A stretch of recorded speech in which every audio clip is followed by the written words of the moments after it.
Hi, നമസ്കാരം. എല്ലാവർക്കും കണ്ടതും കേട്ടതും പരിപാടിയിലേക്ക് ഹാർദവമായ സ്വാഗതം.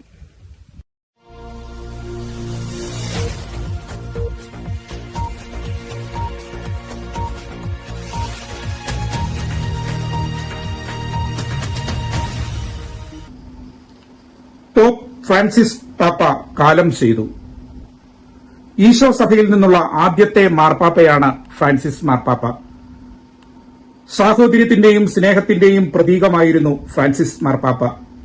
അമേരിക്കൻ പ്രസിഡന്റായിരുന്ന ട്രംപിന്റെ നിലപാടുകളോട് വളരെ ശക്തിയുക്തമായി എതിർത്തിരുന്നു. പല നിലപാടുകളെയും നിശിതമായി വിമർശിക്കുവാൻ മാർപ്പാപ്പ മടിച്ചില്ല.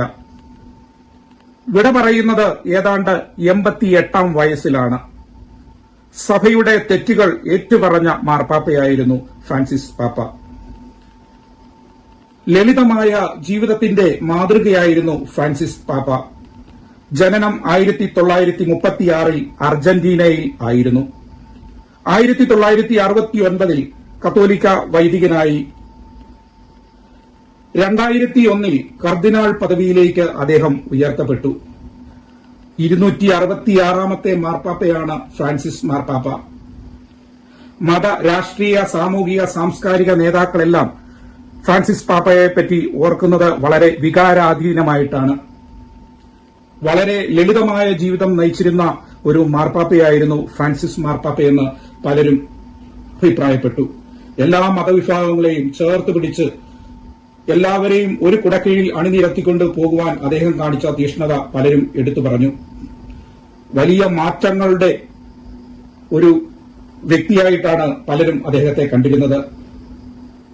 അദ്ദേഹത്തിന്റെ അന്ത്യവിശ്രമം ഇനിയും വത്തിക്കാനിൽ ആണ്.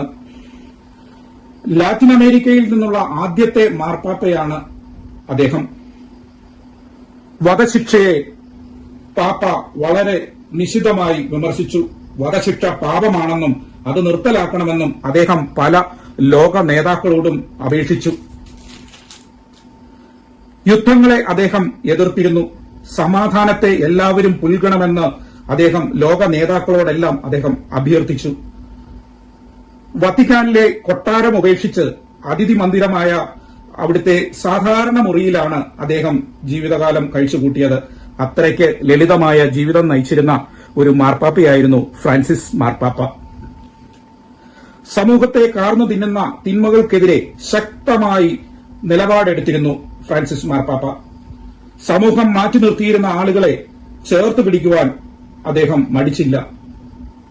തന്റെ ധീരമായ നിലപാടിൽ പല വിമർശനങ്ങളും ഒക്കെ ഉണ്ടായിട്ടും അദ്ദേഹം അത് കൈവിടാതെ സധൈര്യം നേരിട്ടു. ഒരു വിശുദ്ധ ജീവിതം നയിച്ചിരുന്ന ഫ്രാൻസിസ് പാപ്പ അങ്ങനെ ഈ ലോകത്തോട് വിട പറഞ്ഞു. ഇനിയുള്ള ഈ ദിവസങ്ങളിലും തുടർന്നുള്ള ദിവസങ്ങളിലുമൊക്കെ നമ്മളുടെ പ്രാർത്ഥനയിലൊക്കെ നമുക്ക് അദ്ദേഹത്തെ ഓർക്കാം, അദ്ദേഹത്തിന് വേണ്ടി പ്രാർത്ഥിക്കാം. എല്ലാവർക്കും നന്മയുണ്ടാകട്ടെ. നന്ദി, നമസ്കാരം. Thank you.